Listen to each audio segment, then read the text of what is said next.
Hi hello నమస్తే welcome back to my channel Telugu Mamata vlogs. ఈరోజు మనం చేయబోయే స్పెషల్ మునగాకు పచ్చడి. ఈ మునగాకు పచ్చడిని ఇప్పుడు మనం ఎలా తయారు చేయాలో చూద్దాం. వీడియో మొత్తం కంప్లీట్గా స్కిప్ చేయకుండా చూడండి.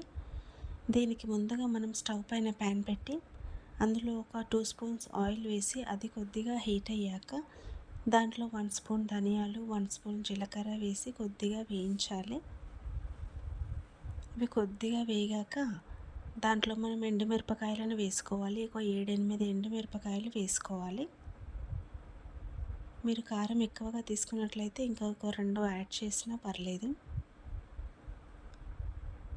ఇవి బాగా ఫ్రై అవ్వాలండి. మనకి కొద్దిగా కలర్ చేంజ్ అవ్వాలి.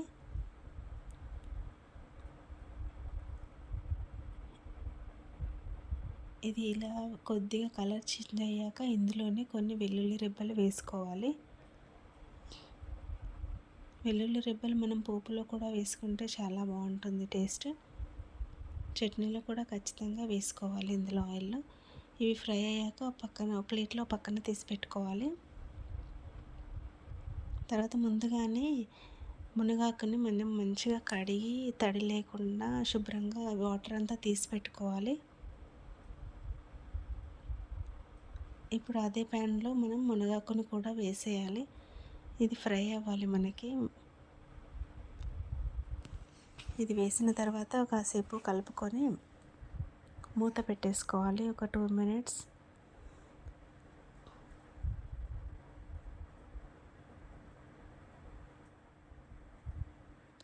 ఆయిల్ సరిపోదు అనుకుంటే ఇంకా 1 స్పూన్ యాడ్ చేసినా పర్లేదు. ఇది ఇలా ఫ్రై అయ్యాక దీంట్లో ఒక 3 టమాటాలను పొడవుగా కట్ చేసుకొని ఇందులో వేసుకోవాలి. టమాటా కూడా వేస్తేనే టేస్ట్ బాగుంటుందండి. మొత్తం మునగాకు కాకుండా టమాటా కూడా యాడ్ చేయండి. దీంట్లోనే ఒక నిమ్మకాయ సైజ్ అంతా చింతపండును కూడా తీసుకోవాలి. అలాగే ఒక 1 స్పూన్ పసుపును కూడా తీసుకొని కలుపుకోవాలి. ఇది ఒక 2 మినిట్స్ మూత పెట్టిన తర్వాత మళ్ళీ ఒకసారి కలిపేసుకోవాలి.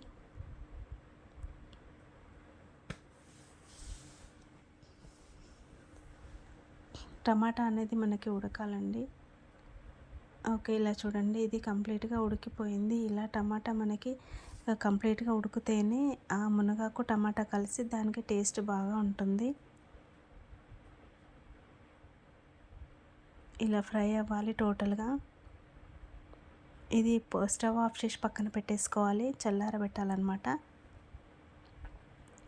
తర్వాత మనం ముందుగా ఫ్రై చేసి పెట్టుకున్న ఎండుమిరపకాయలు జీలకర్ర ధనియాలు ఇవన్నీ మిక్సీ జార్లో వేసుకొని మెత్తటి పొడిలాగా చేసుకోవాలి. దీంట్లోనే సాల్ట్ కూడా యాడ్ చేయాలి. మనం మునగాకులో సాల్ట్ వేయలేదు, ఇందులోనే వేస్తున్నాము. తగినంత సాల్ట్ ఇందులోనే వేసుకోవాలి. ఇది మొత్తం పొడిలాగా అయ్యాక ఈ మునగాకు కూడా ఇందులోనే వేసి మెత్తటి పేస్ట్ లాగా గ్రైండ్ చేసుకోవాలి. ఇలా చూడండి ఒకసారి. ఇలా మెత్తగా చేసుకుంటేనే మనకు అది ఆకులుగా లేకుండా అన్నంలో కలుపుకోవడానికి చాలా బాగుంటుంది. తర్వాత మనం ఇది పోపు కోసం చిన్న కడాయి పెట్టి దాంట్లో ఆయిల్ వేసి అది కొంచెం హీట్ అయ్యాక దాంట్లో జీలకర్ర ఆవాలు ఒక 2-3 ఎండుమిరపకాయలు వేసుకోవాలి.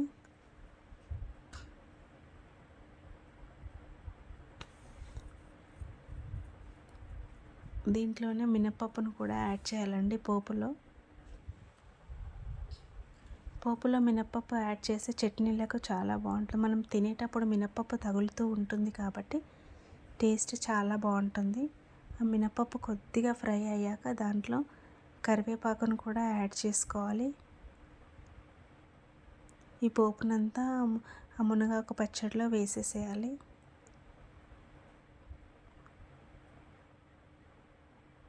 మనకు మినప్పప్పు కొద్దిగా కలర్ చేంజ్ అవ్వాలండి పోపులో, అప్పుడే బాగుంటుంది. ఓకే, అది ఆ పోపు ఇందులో వేసుకొని కలిపేసుకోవాలి. అంతే, మునగాకు పచ్చడి రెడీ అయిపోయినట్టే. ఒకసారి ఖచ్చితంగా ట్రై చేయండి, చాలా బాగుంటుందండి టేస్ట్.